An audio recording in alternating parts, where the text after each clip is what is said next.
This is Braden from OpenCraft, and I wanted to show you a demo of something I've been working on lately. This is a project to use Tutor, GitLab CI, and Terraform to deploy OpenEdX instances onto a Kubernetes cluster. So the idea is that you can end up with OpenEdX instances like this, running on a Kubernetes cluster like this, and it can all be configured by code and set up really easily. And when you want to make updates to it, adding a new instance or changing something, you can go into the GitLab CI pipeline here.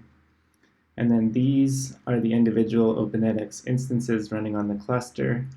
The idea is if you want to redeploy one, you can just click this and GitLab CI will use Tutor to redeploy that instance for you.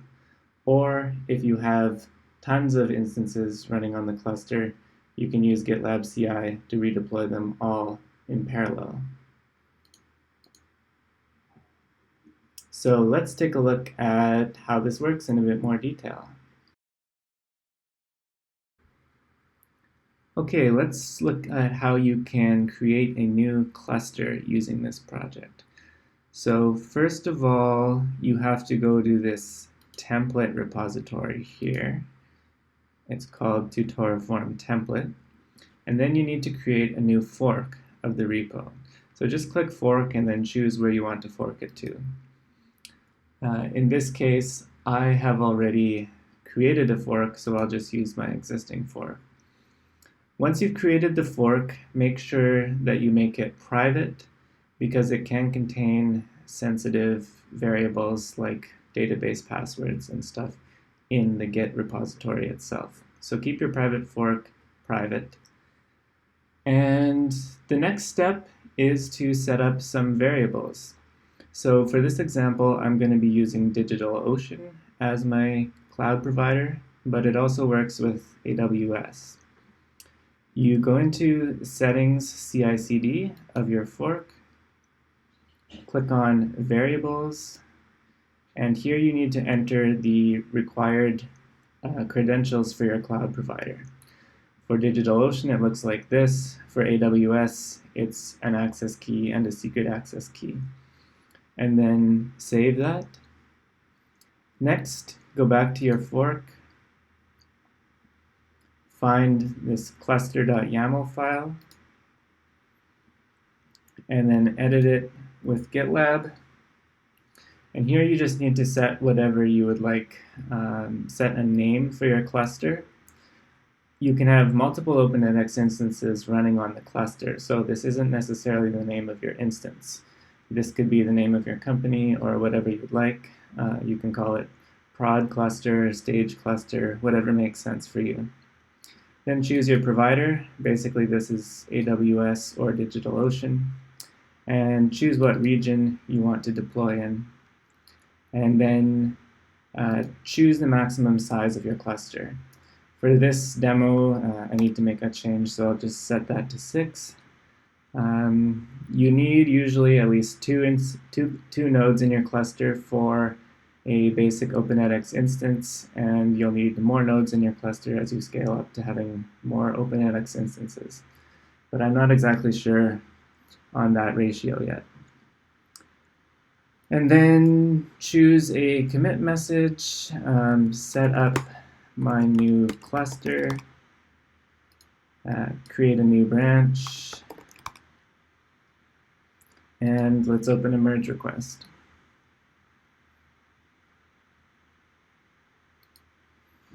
All right, so now you've configured your fork, you've put in your credentials, and you have updated the cluster.yaml file. Now GitLab CI will be creating this pipeline here. So take a look at that. You can see that there's a first job which generates a child pipeline, and then we can click in the child pipeline. And you'll see here, GitLab CI has created several jobs for you. First, there is a Terraform section which is split into 3 phases.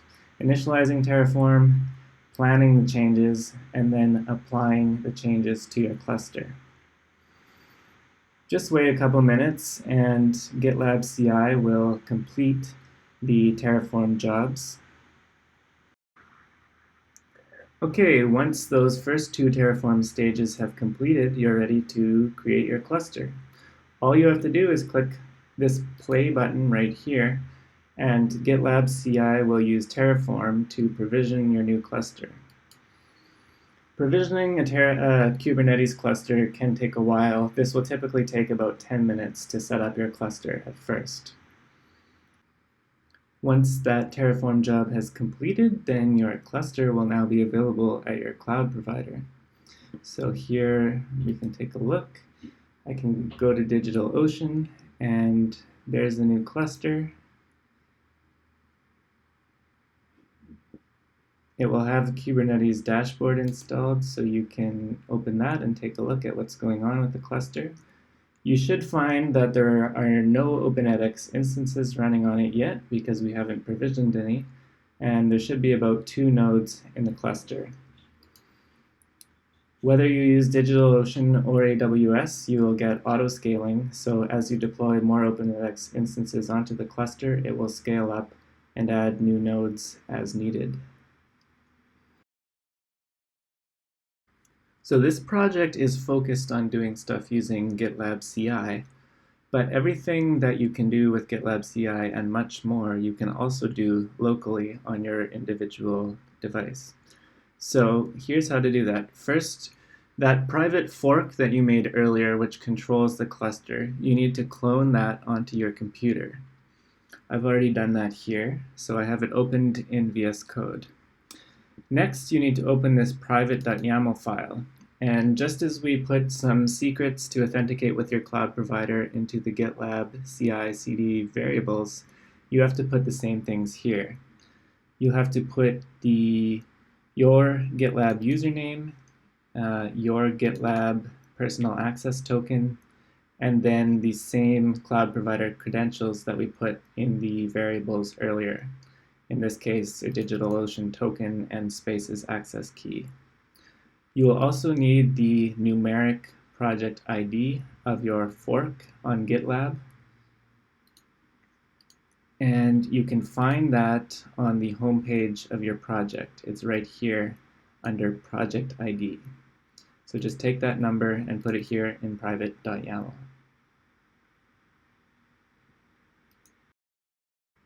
And now you're all set to work with this locally.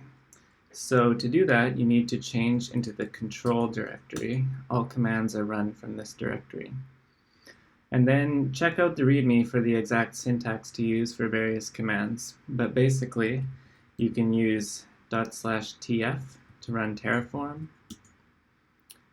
And we should see that it can check the infrastructure and see if there are any changes between my local state and what's actually provisioned on the cloud provider.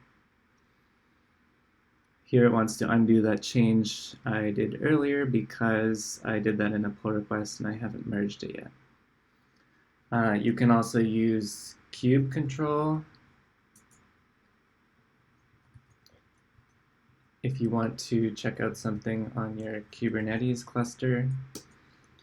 And all of these commands are run using Docker, so you don't need to install Terraform or kube control or AWS client or anything else onto your computer.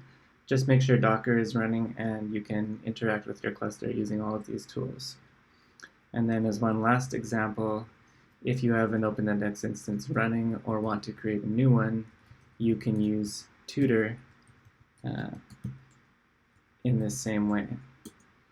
It's just a slightly different syntax than the normal tutor command line because you have to specify which instance you want to work with, as there could be many instances running on each cluster.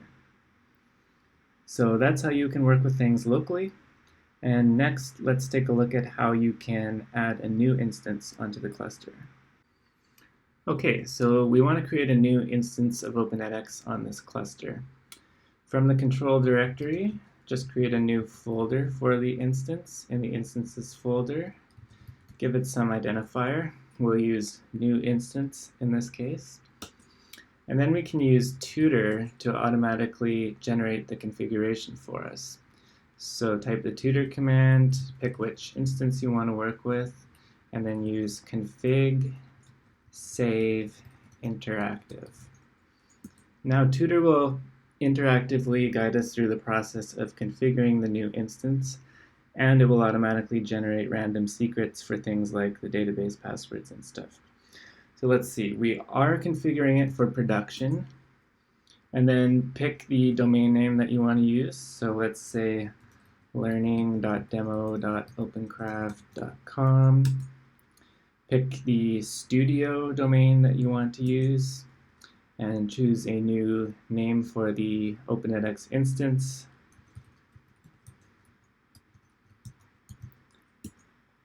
Enter your email address. Choose a language, and then choose yes to enable HTTPS. And Tutor will generate all the configuration files you need. You can see them here. This config.yaml file has all the settings for the instance as well as all the secrets. Since I'm not planning to actually deploy this instance, it's okay if I show them in this video. They're just random secrets. And there's also, just so you know how Tutor works, it also creates all these files here in this on folder. And that contains all the individual things like Kubernetes resources which will be deployed onto the cluster. You can see how it's grayed out here. That's because this is not actually version controlled, but there's a wrapper script around Tutor which syncs this to Amazon S3 or DigitalOcean Spaces, so that everyone on the team, whether they're working with this locally or running CI on GitLab CI, will have those files synced with each other. And Tutor can be used to control every OpenEdX instance on the cluster. Okay, so now the configuration for the new instance has been generated automatically by Tutor, and we're ready to deploy it onto the cluster. At this point, you should have a choice. You can now commit this to Git and push it to GitLab and then open a pull request. And then you should be able to use GitLab CI to deploy it onto the cluster. I haven't finished implementing actual deployment using Tutor on GitLab CI. So for now, you have to do that part locally. But in the future, you should be able to do it either way without much difference.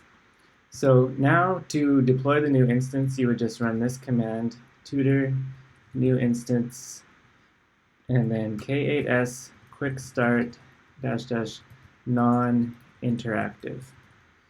Just hit enter, and Tutor will do everything that is necessary to deploy the new instance onto the cluster. This should only take a minute or two, and then you'll have the new instance on the cluster. However, before you can access it, you'll also need to update some DNS records. So go to your cloud provider.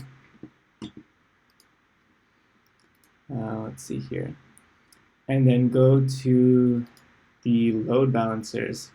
In AWS, load balancers are on the EC2 page. Here, they are in networking load balancers for DigitalOcean.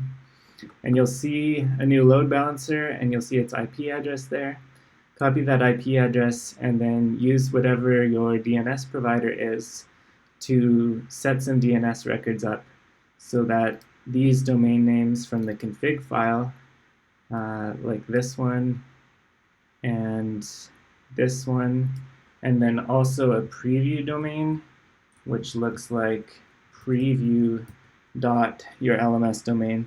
Set up all those DNS records pointing to the IP address of your load balancer. And then wait just a few minutes, and you should have your new instance running at the URL that you specified using HTTPS and running on Kubernetes. So enjoy the new OpenEdX instance.